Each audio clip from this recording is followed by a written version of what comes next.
Johar, welcome to yet another session of Tribal Design Forum at Tribal Futures, a month long online festival to celebrate contemporary tribal imagination. My name is Shalini Kullu, and I shall be the host for today. The Tribal Design Forum is a vibrant community of multidisciplinary designers and creative professionals from various tribes of India. For the past 3 years, we have been gathering here regularly, interacting with domain experts, learning from them, and exploring ways to use art, design, and technology for the benefit of communities. In fact, Tribal Design Forum has curated some of the finest work from the artists, designers, and other creative professionals who have previously spoken on our platforms.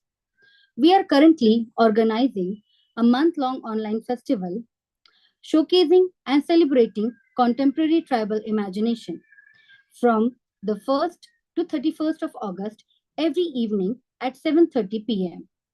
More details about this festival can be found at www.tribaldesignforum.com. The sessions are also live streamed on our YouTube channel. That said, continuing on a quest to showcase and appreciate the brilliant works of artists, designers, and creative professionals from the tribal communities, we are here to delve into the journey of Pascal Mario Pathau, a young graphic designer and illustrator, to our webinar today. He works mostly in the field of indigenous art and design of Khasi Janita tribe of Meghalaya. Today, Pascal will share how the symbolic language of Khasi culture can be integrated into contemporary visual media to convey deeper meaning and cultural stories. He will discuss the unique elements of Khasi semiotics, such as traditional symbols, motifs, and color palettes, and how these elements can be used to enhance our storytelling and design. Pascal will share examples of his work demonstrating how he incorporates these cultural symbols into his graphics and creating a rich and meaningful visual experience. Get ready to be inspired by Pascal's innovative approach to cultural preservation. Stay tuned for a Q&A session after the presentation where you can ask him about his work and nuances of Khasi language, its application in modern design, and the broader implication of using cultural semiotics in creative field. The presentation by Pascal will be of 30 minutes, followed by 30 minutes of Q&A. Please feel free to put your questions on or comments in the chat while the presentation is on. We would be keen to take up your questions with Pascal at the Q&A session. Due to paucity of time, we shall be able to take first 5 questions that appear in the chat box. So keep your question ready to make the session an interactive one. Pascal, we are indeed delighted to have you and come speak with us. We look forward to listening to your story, to your presentation. Now the floor is all yours. Thank you so much, Shalini. I'll just share my screen.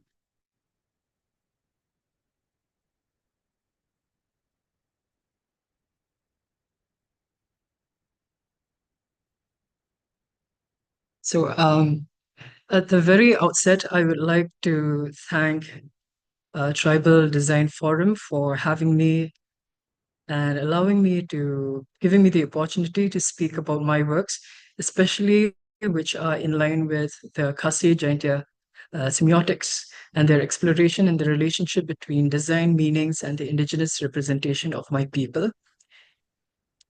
At the start, I would like to discuss on the location of where I'm from. I'm from the state of Meghalaya, and most of my works are in resonance with the tribal culture of the Khasi and Jaintia tribe. Meghalaya is a state that we are in part of the northeast part of India, where we have attained our statehood in 1972. We comprise mostly of the major tribes is the Khasi, the Jaintia, and the Garo people. We belong to a greater Austro-Asiatic family. We fall under the Monk Khmer dialects.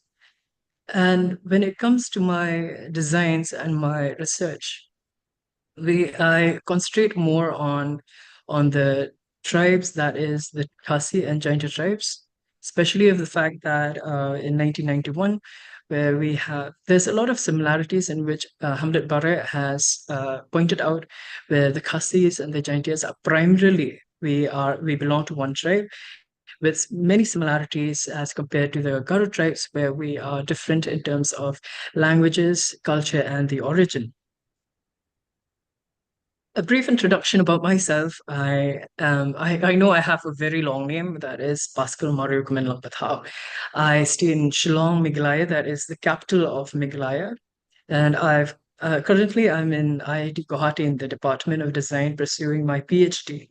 I've completed my master's from IDC School of Design, that is IIT Bombay, and I've done my bachelor's in architecture. I've worked as a UI UX designer for Tata Consultancy Services in Mumbai. I've also taught as a guest lecturer at the Department of Architecture in Northeastern Hill University. And I've also worked as a junior architect at Jawad Kaji and Associates. So when it comes to my interest and why I do these projects, why do I take up, other than being proud of my heritage, other than being, rooted to my culture, it has always been a personal curiosity for me, especially when it comes to academics and taking up projects that are so in line with my cultural identity and indigenous identity. I've always wanted to know more than what meets the eye. For example, I've taken up the traditional Khasi architectural practices, where how myths and legends they coincide and they interrelate with the design practices. In my master's degree project, I've worked on Kirwa, which is bamboo ringlets that's been used for communication in the Kairim province, that is, which is also known as the Hima Kairim here in the state of Meghalaya. I've also worked on my master's project. So all of these projects, I will discuss them in detail as the presentation follows, in terms of how I've come up with the logo for the Meghalaya state emblem for the Meghalaya Farmers Commission. I've been a part of all of these organizations in helping them out, especially with DERT in terms of indigenizing um, these illustrations for adult learners, and I've been a part of Saramandala Foundation for the Forgotten Folklore Project. So these are major incentives that keeps me moving forward in terms of my enthusiasm in knowing more about my culture. So when you go to the state of Meghalaya, especially if any one of you have had the privilege to be here and to enjoy the scenic beauty, you would notice that in the Khasi and the Jaintia areas, the hills, there are many occurrence of these called megalithic structures, or known as the monoliths. Traditionally, we call them Maupinna. So in my exploration in terms of indigenous semiotics, I've always been very intrigued with these stones, because I've seen them ever since I was a kid. And using Saussures' semiotic analysis, he states that there are the symbols, and what makes the symbols is this signifier and the signified. So the signifier over here are the three erected stones, that the vertical ones, and the flat stones that you see, the singular one that is at the bottom. Now, I've just concised this into point wise so that people will understand more, and because of time. So the signifier, that is the meaning behind all of these stones. Number one, it deals a lot with commemoration. In order to commemorate certain events or to commemorate a hero in the past, and they also serve as resting places for both the living and the dead, and they're also used as cleansing, the identity of cleansing. And last but not least, which is one of the most interesting point, is that have a human representation to it. When the three vertical stones that you see, they symbolize the male stones, and the one that you see, the flat ones, is the female stone. Now, using this concept in the application of the indigenous semiotics, I was fortunate enough in the year 2021. There's this competition that is, that was out there in getting a design for the Meghalaya state emblem. So Meghalaya never had an emblem before. We used the default emblem, that is the central one, that is the pillars of the three-headed lions. And what when I entered this competition, I had in mind to express the indigenous identity of the people of Meghalaya. In this regard, using the same idea of the essence, not only in terms of the people, but when you look at Meghalaya, it's a place where there's a lot of scenic beauty and natural beauty. So, using this idea, we had this incredible amalgamation of this incredible, beautiful nature, the aspects of nature as well as culture embedded into one. Now, when you see at the background, you would see three hills, and these three hills, when we conceptualized in the designing stages, we wanted to represent the three hills of Meghalaya, that is the Garo, the Khasi, and Jaintia. And the form of the hills, also what we've done is that we wanted to symbolize the letter M for the capital letter of Meghalaya. Now, Meghalaya is also known as the abode of clouds. And in terms of making this emblem, in just the part between the foreground and the background, that is the midground, we wanted to use the negative spaces to form this cloud-like structure using simple shapes, that is the circles. This signifies the and resonates with the tagline known as the abode of clouds. Now, in the foreground, when we look at it, we wanted to inculcate the identity of the Khasi and the Jaintias. Because, like we've discussed earlier, we see a lot of these monoliths around these regions, and they have a significant concept saying that they represent commemoration. So we wanted to inculcate this concept of commemorating 50 years of statehood of the state of Meghalaya. Now, in terms to represent the Garo people, we've used the Wangala drum. The Wangala drum is played during the Wangala festival, and it's a festival that marks the end of a period of harvest and toil, and it brings good result. So using this concept also, we wanted to represent the good output that has been there since 1972 and marks a lot of things that has happened in the state, the development, the excellence and the achievements of the state during these 50 years. Now, when we have conceptualized all of this, we needed to close the logo. So we've used the typography to represent to write the government of Meghalaya, the text above. But below, just to close the logo, what we've done is that we've used this concept of necklaces. The necklaces used by the royals, by the people of Meghalaya. That is, when you see the paila is used by the Khasi and the Jaintia tribes, you will see them a lot in festivals, and sometimes when during occasions they use the paila. And the inner part of the circle, the semicircle, we've used the Rikchitok of the Garos. Now, when I've been more fascinated after making this logo, I've been fortunate enough to be called by Meghalaya Farmers Empowerment Commission to design their logo. And in this regard, I wanted to again use the identity of the monolith.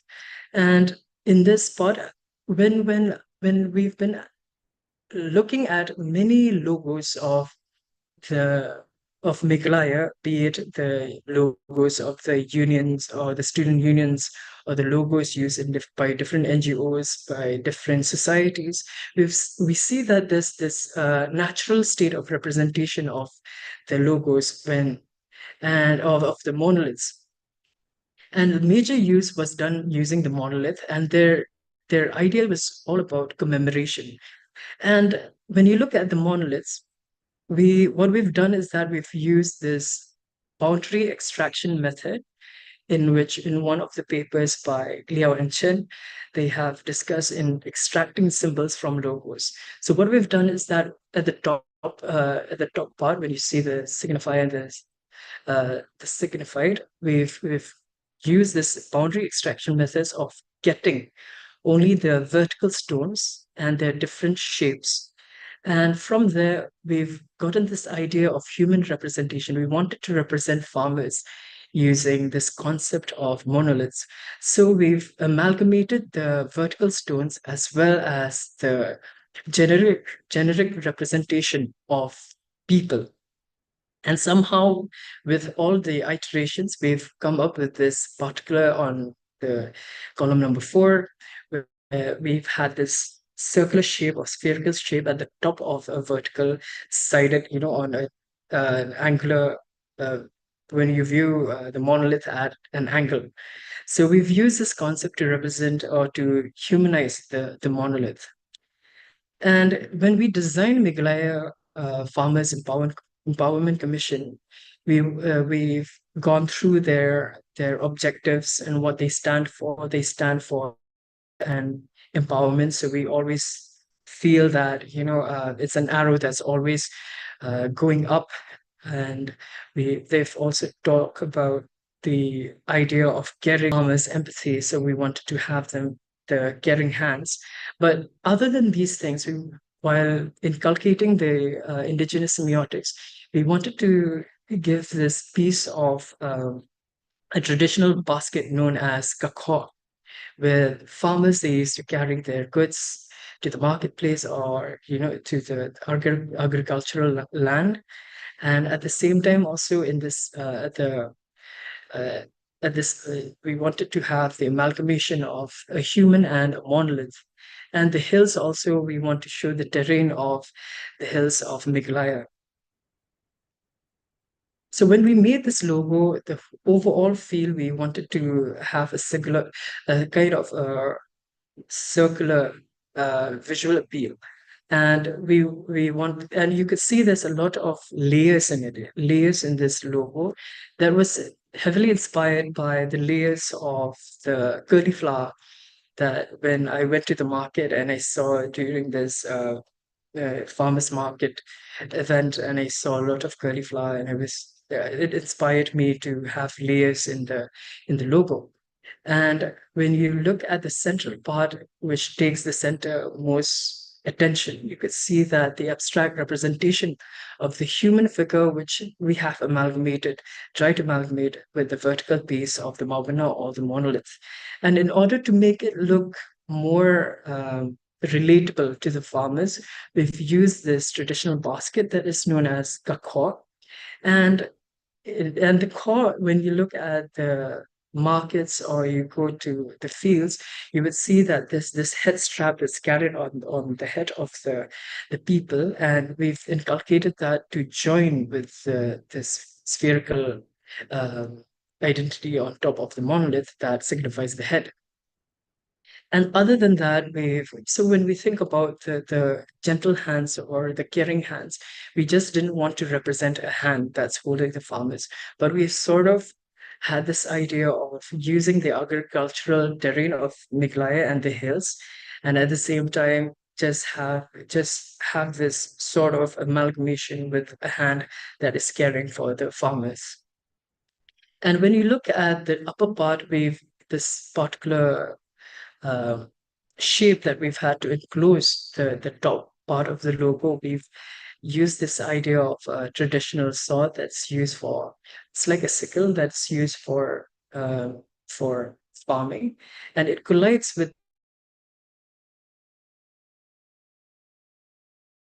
to represent empowerment and growth. And when we now, in terms of illustrations, when I was about 7 years of age, my parents took me to this particular region known as the Norwet. it's in the southern part of uh, Meghalaya, and I was mesmerized by this living root bridge. That was the first time that I had the privilege of witnessing a living root bridge at the age of 7, and I've seen a lot of people working in on uh, preserving this living root bridge. And as the years went by, also I've taken my friends there, and we've had a lot of, we've trekked there, and over the years, I've been more and more inspired, and I've met about Morningstar Kong Tao, who is the founder of Living Root Foundation, who he works really in terms of preserving and making more living root bridges in that area. So when I made this book, I wanted not only to have an instructional book about the living root bridge, but I wanted to inculcate folk tales. I wanted to inculcate to make it more interesting with a lot of drama, with a lot of spices into this storytelling. So what I did was, in order to have this community building, I took this narrative in the form of a conversation between a grandfather and a granddaughter. And this instruction comes in the form of an educational conversation, which is also a type of a conversation in the form of a folk tale. Now, in this folk tale, we have also inculcated the bits and parcels, the pockets of Khasi myths and legends, and we've inculcated the concept of nymphs, where and all of these mythical creatures that are the werecats or the tigers who heal the wounds of the trees. We wanted to have all of that drama, and at the same time, also there's a love story between the nymph and the prince, and there's a form of betrayal, and so there's a lot of things that's happening around this graphic novel with the concept of man trying to make amends with nature. And having these being inspired a lot by the scenic beauty or the natural beauty of Meghalaya. Recently, in the month of January, I've got the privilege to work on the mural for the Deputy Commissioner's office in Shillong. And this is a collaboration that we've had with Start India Foundation and Asian Paints.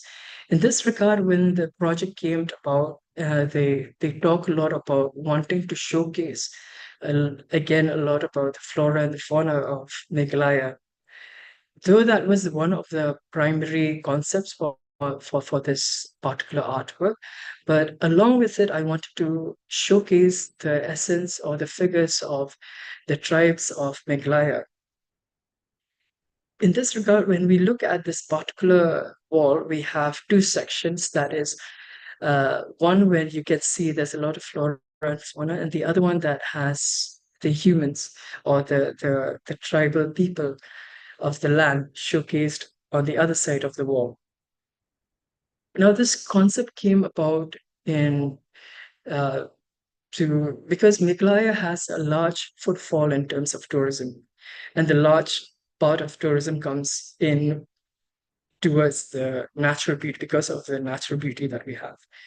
Now, in this regard, we wanted to showcase one of the popular destinations, that is Nongriat. Nongriat is a place where if you have to trek there, you have to be very physically fit because there are like thousands of steps down to reach to that particular destination.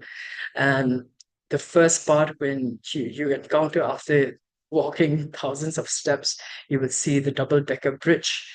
And then a few more kilometers from there, when you trek again, you will see this beautiful waterfall, also known as the Rainbow Falls. So I've been there 3 times, and I wanted to showcase the though I could not captivate, the essence of it, but I could, in my small contribution, I could just illustrate just a bit of what it can bring to the city. And so, and just below that, also we just like again, I was heavily inspired by the Living Root Bridge of Norway, Molenong, and The Living Root Bridge has become very synonymous with the identity of Meghalaya. It's because of its grandeur and its uniqueness, it has attracted a lot of tourists around these areas. So that was one of the key points that was kept in mind while making this particular artwork. And to to to bring out more about knowing about the particular the region of Meghalaya, we wanted to inculcate other than flora, we wanted to inculcate fauna as well. And we wanted to put all of these iconographies of the state into this wall. That is the state animal. When you look over here, is the clouded leopard. And when you see the state bird over there, it's the hill myna. And surrounding all of these areas, you could see the state flower, that is the lady's slipper orchid. That is the when you come to Meghalaya, there's quite at home also we have lots of these orchids, and they have become the identity or the identity of the state flower of Meghalaya. Now, when you look at the other part of the wall, the topmost part, we wanted to showcase the Garo people, and again we represented them showcasing Wangala festival dance. And this is a form of Thanksgiving which takes place at the end of the harvest, and a form of thanksgiving to the sun god and a form of celebration. And it has a lot to do with being thankful for the essence of the natural beauty and for the richness of the culture in our region. We wanted to sort of amalgamate that concept as well. Now, towards at the middle portion, when we look at it, we see there's the story of capacity. We wanted to represent the Khasi people with the story of Kapasityu. Kapasityu is the legend of the daughter of Shillong. So she's the ancestral mother of the Khasi clan. She was the one we believe that is the daughter of Ule Shillong, or the god of Shillong, who brought in and established the matrilineal society here in the region of the Khasi Hills. And when you look at this particular representation, you would see there's the pumpkins and the pumpkin flowers held by Millennium. So during the story suggests that the translation is Kapasanthi, or the one lured by flowers. So the according to the stories, Millennium has used the the flowers of the pumpkin to lure the to pass it to the lady to be a part of the community, and she brought in, and from her the offsprings came in, and they became the rulers of the Himakhairam, the Sames of the Khasi Hills, and which also we had the same idea of the origin of the Jaintia people. And this is the story at the bottom of Khalid Okha and Warranty. Warranty is a man who, and there was once upon a time a man named Warranty who, he went out, uh, on an afternoon to fish, and he caught a really big fish. And somewhere along the narrative, the fish became this beautiful lady known as Khalid Okha, in which later on, from her, the offsprings came in to be the rulers of the Sutanga kingdom, or the Hima Sutanga. So all of these ideas we wanted to showcase in the mural of the wall, so that when people pass by the wall, they would want to question, especially kids. They want to question who is that, or what is the story about, and this to inculcate this curiosity amongst people to know more about the culture. So we use this concept in showcasing all of these artworks in the walls on the walls of the DC office of East Khasi Hills District. So when we think about all of these works and my experiences, uh, last year, a part of the research, what we've done is that we've met with a few designers, indigenous designers in Meghalaya, especially in and around Shillong. we wanted to know what are the things that they face in terms of being an indigenous designer. These are the key aspects of the thematic analysis that we've had is that they when it comes to design, they have to produce design, very quickly. But when it comes to getting authentic information or reliable resources about visual characteristics or the indigenous identity of or the symbols of the tribes is quite less. The authentic information is not readily available, and most of them they don't have time to read all the books, all the books, and this became another problem which made them to repeat certain visual characteristics or certain visual symbols in many of their designs. And there's this gap also in understanding the meanings of the indigenous symbols meant by both designers and clients. And we've also seen that there's a lot of uh, perception from the public from in terms of they viewed certain symbols differently and it deviates away from the intended meaning. So these are the challenges that we faced in terms of when it comes to logo designs and graphic design. So how do we go from here is that so this is a part of my research now in my PhD to carry forward in so I've currently started my research in the year 2023, and we've been collecting a lot of logos of Meghalaya, and at the same time, what we've done is that we've documented and met with a lot of people who were the sole designers of the logos. Because back in the day, most of the logos, especially the logos of the unions and the councils or any organization of Meghalaya, they were not primarily designers. They were just founding members, and they had a lot of knowledge on why they have used certain symbols in their logo designs. And in order to conserve or to document all of these things, we have started out in meeting them and understanding this co-designing phases in making an organization logo. And we've also met with a lot of organization leaders also who have made logos, but somehow because it's not part of their skill, they're not skilled enough to make certain graphical images. The intended meaning was lost. So all of these things were part of the research in which we slowly, little by little, documenting them and identifying the correct meaning and recognition and the relationship with the destination, the relationship with the tribe, and trying to inculcate them into contemporary setting in terms of graphic or for now we're thinking about graphic design, but as the years or as the research goes, we're thinking about, putting into design in different fields. That is product design. It can be systems design. It can be fashion. It can be other things as well. So yeah, so that is pretty much it about my presentation. And if you have any questions, I would like to take them. Thank you.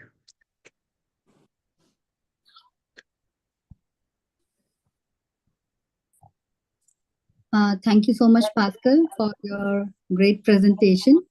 So before we get into the Q&A session, we will have a short announcement of other upcoming exciting events by Tribal Design Forum. We are organizing two boot camps of 3 days each, where we meet in person, interact, and learn from each other through collaborative workshops and immersive experiences with the local community and culture, while we focus on developing strategies for the social, culture, and economic development of the tribal communities in the region through art, design, and technology. So,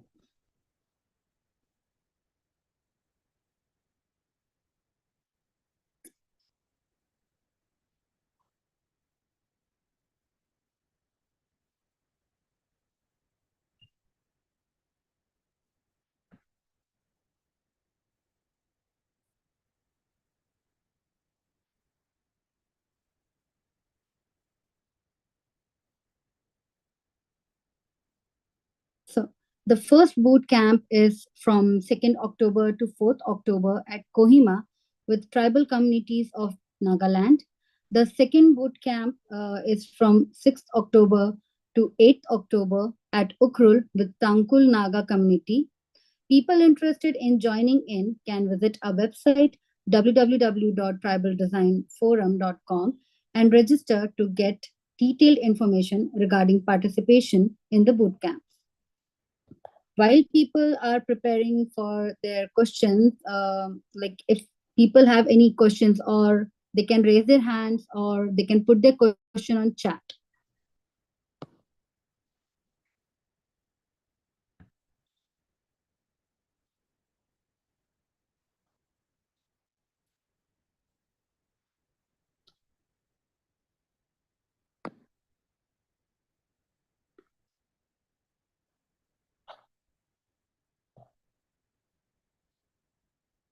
Okay, so while people are preparing for the questions, I have some question that I want to ask Bhaskar. So, as you told us about your background as well, you transitioned from studying architecture to obtaining a master's in design. So, Yeah. how did your design education train you to incorporate local semiotics and sensibilities in your work? Or has it been a journey of exploration and discovering your own methodology? So, in terms of architecture, also, when I was an architecture student doing my bachelor's degree, so I think it's in my third year, there was a lot of projects that was taken up for the dissertation.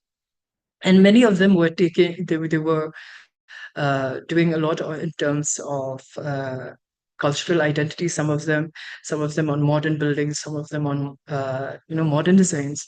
And for me, there's also this um gap of knowledge about the Northeast, and we've had these One India celebration in our campus, and there's a lot of exhibition that showcases the artworks about the Northeast, which we were part in the college, like events.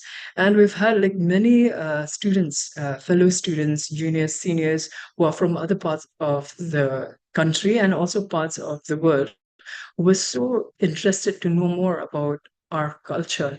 And that really got me triggered to do more. And I realized that, in order to explain to a person about my culture, I have to know a lot, in depth about my own culture.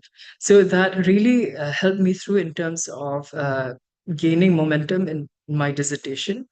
And later on, when I went to visual communication design, I've always been interested in terms of visual identity. Yes, architecture and visual design also, they somehow they have this intersection, where many of the foundation courses also we do a lot of visuals and what we see and how we feel. And that's have been another branch for me to actually explore more. So that has helped me a lot in terms of formulating methodologies. Also, as we go along the way, it we I've got inspired from many fellow colleagues also who have adopted certain types of studies in their and methodologies in their studies, and it has given me a lot of uh, inspiration rather than being intimidated by it. And some of my fellow batchmates in IDC School of Design also, they were doing a lot on picture books and graphic novels. And that was the first time that I also thought to myself that this is an interesting take on how to get the information out there using picture books. So yeah, to answer your question, I hope it does. So that was pretty much my journey for it. Okay, thank you.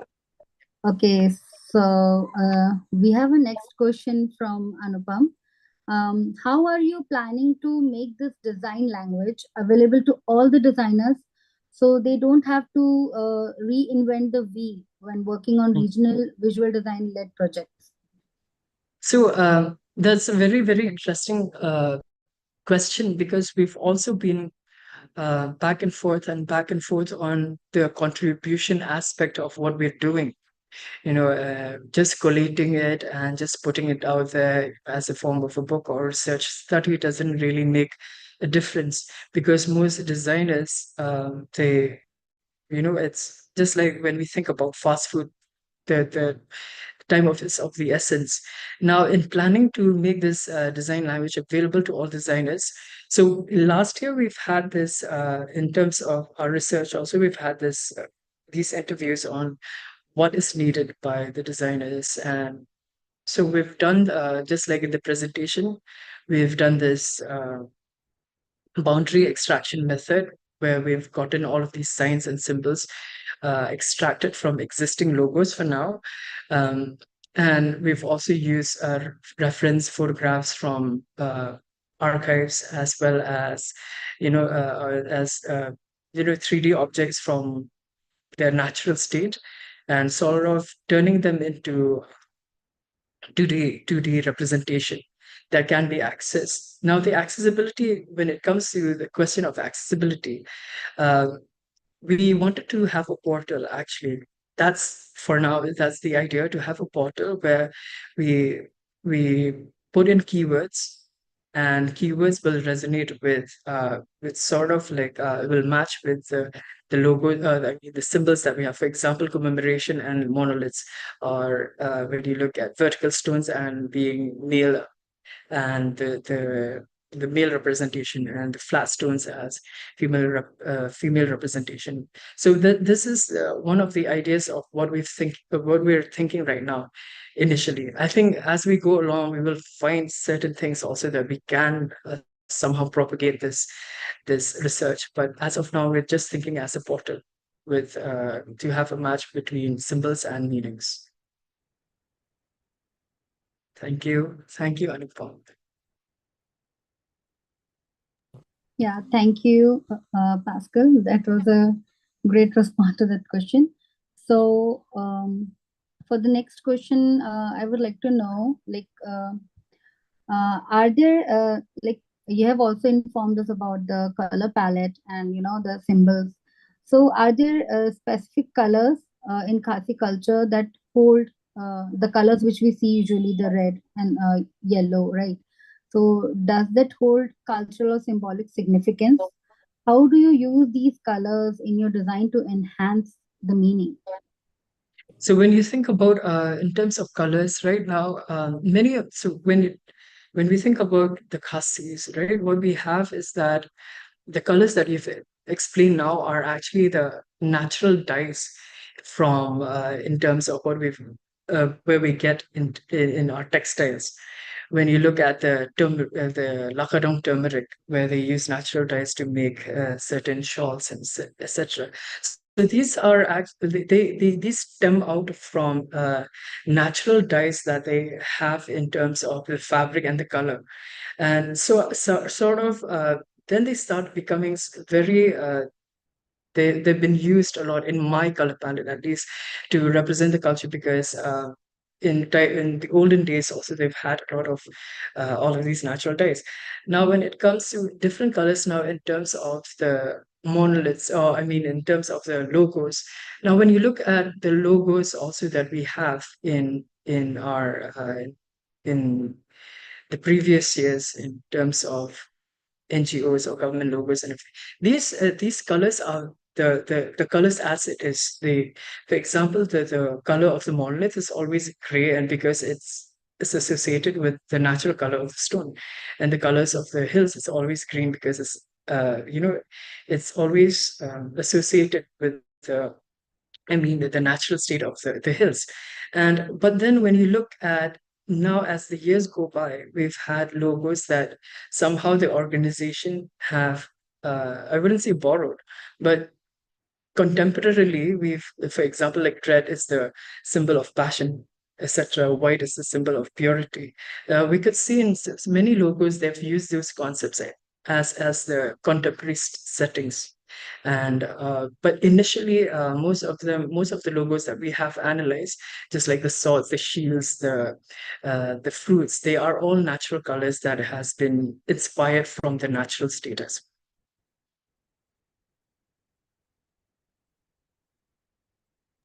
Okay, thank you, Pascal. So for the next question, I would also like to know, like, when you are telling us that you use, when you use the symbols and the monoliths, you use try to use the natural colors, right? So, how do you like when you're trying to preserve these traditional symbols Mm. and you're also adapting them into your contemporary design? How do you ensure that the cultural integrity of these symbols is respected and maintained? Okay. Yeah, that's an interesting question because there are certain symbols that are exclusively, I mean, like they're just meant to be very secret. For example, the symbol of the rooster. The rooster is it's very secret to the Khasi indigenous faith.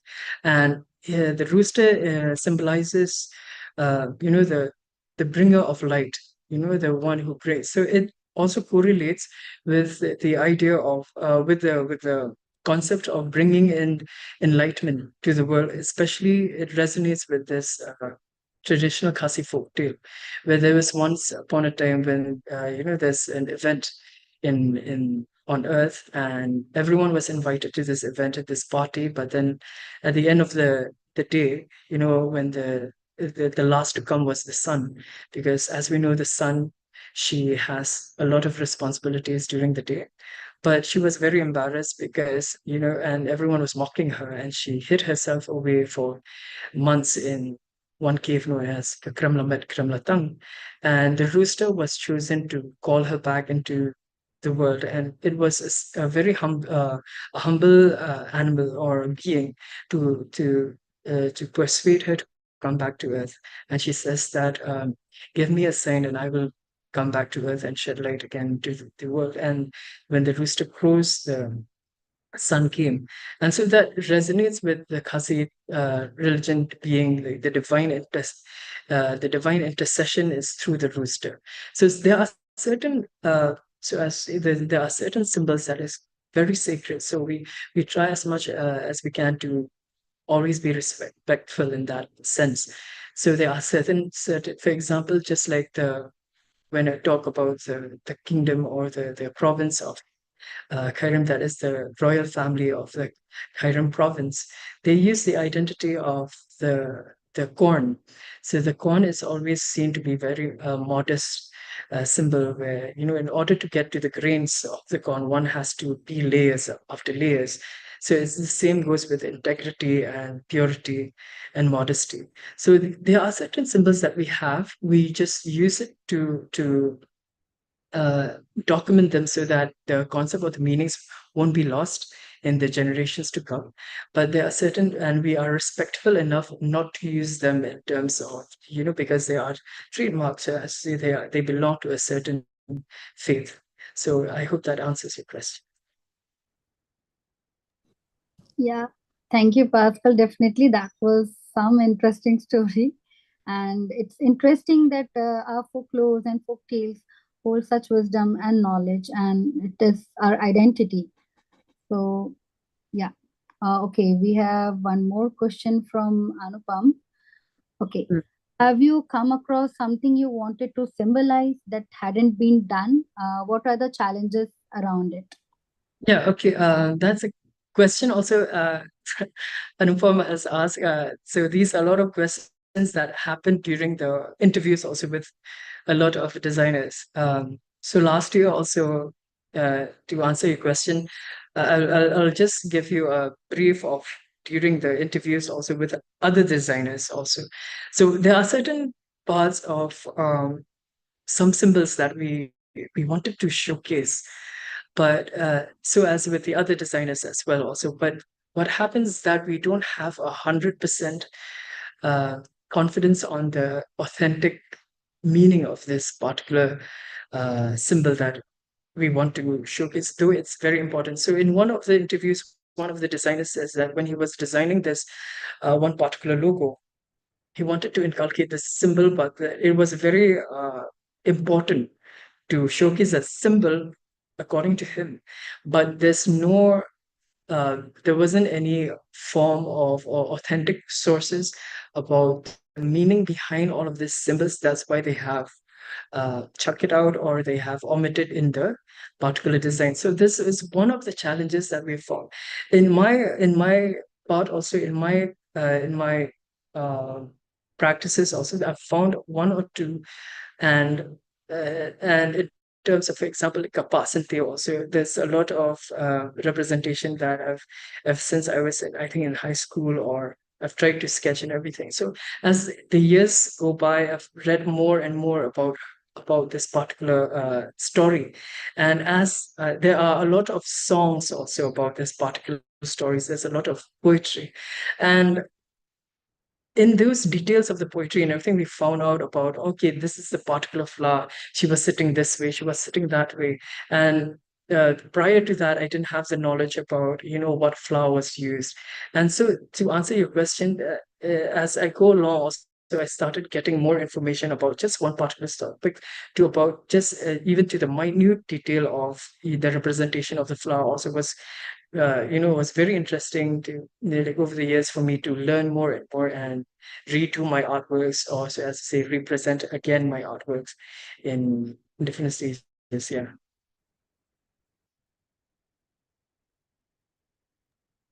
Okay, thank you, Pascal. Anupam, I hope that answered your question.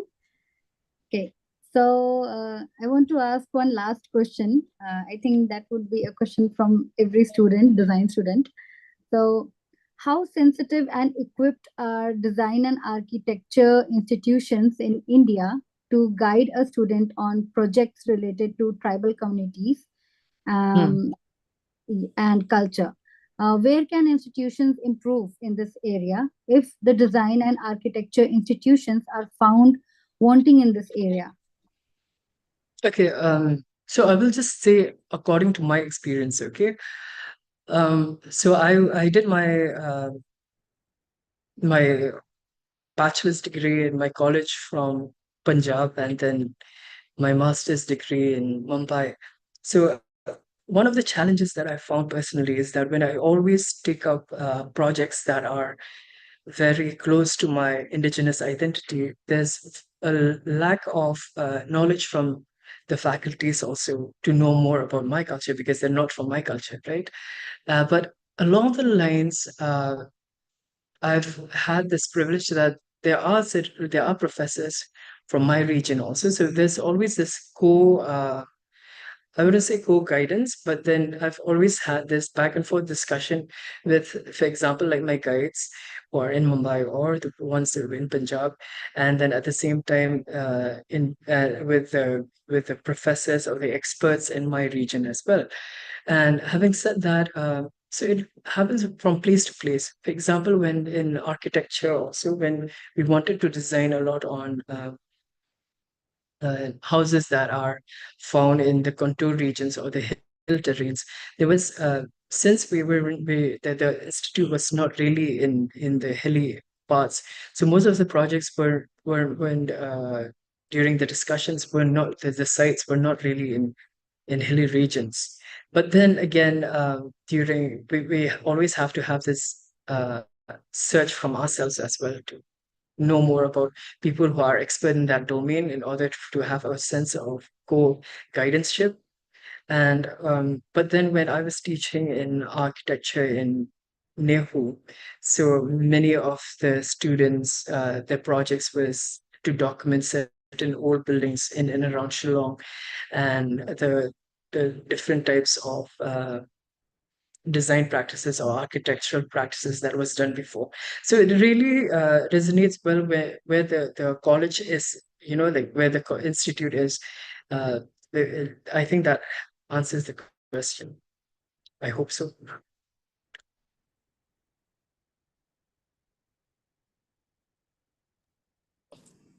Yeah, definitely. Thank you for again such an insightful presentation and the session. And I think I got I have lots. one more. I think one question was there from Okay. Angel Talk. No. Does the Khasi tribe has its own art form like the warrior? Okay, to answer that question, no, we don't.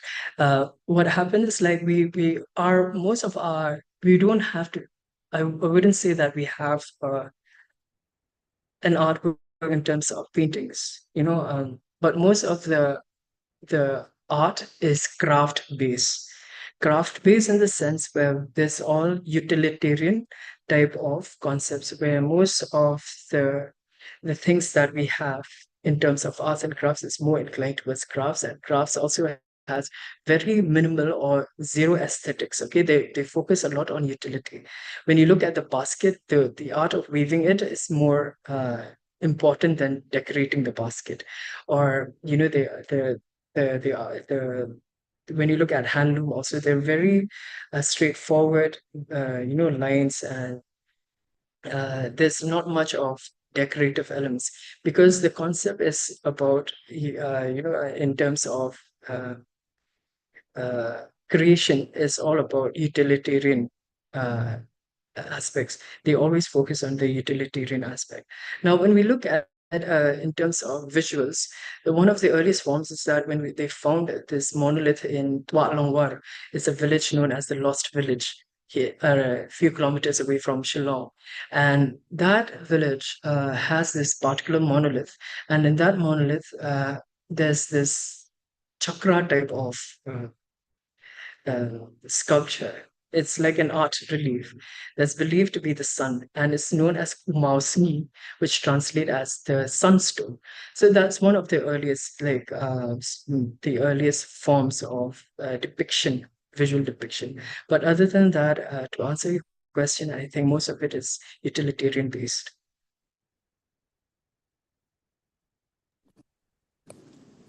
Okay, thank you, Pascal. I think that would be enough for today, since you have asked, like you have answered already so many questions. So yeah, we'll end our Q&A session here only.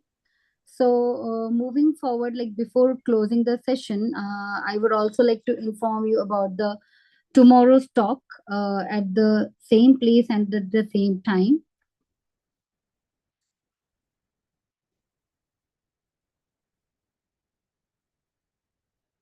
Yeah.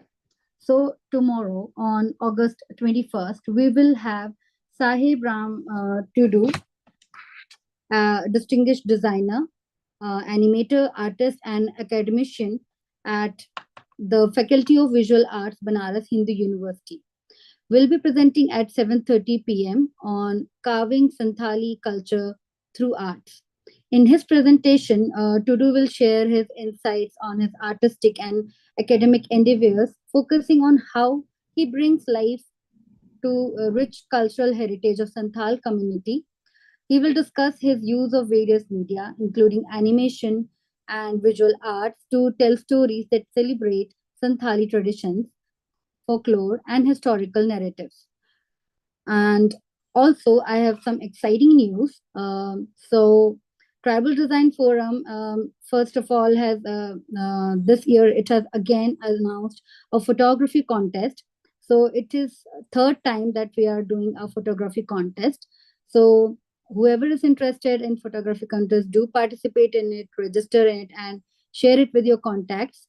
And for the second contest, we also have, for the first time, we have first edition of essay contest. And I invite all the members of tribal communities in India to participate in this initiative, to write something about their tribe or anything they want to express, their opinion, their perspective. So do register and participate. So yeah. Again, thank you so much, Pascal, for your insightful and inspiring presentation on Khasi semiotics. Your integration Much. of semiotics into contemporary visual media was impressive. So, and also along answering the questions, you also told us about, the folk tales and folklore, which I was also unaware about, and it was interesting to listen to that. Your ability to convey the depth and richness of Khasi culture through the use of unique elements in your design is remarkable. The examples you share were both enlightening and visually beautiful. So again, thank you for the session. We look forward to seeing your continued growth and success. And to all our attendees, thank you for your engagement and thoughtful questions. Your support is crucial in amplifying Indigenous voices and stories. Thank you once again, and we hope to see you at the next session. Thank you. Thank you so much for having me. Thank you, Thank you. everyone.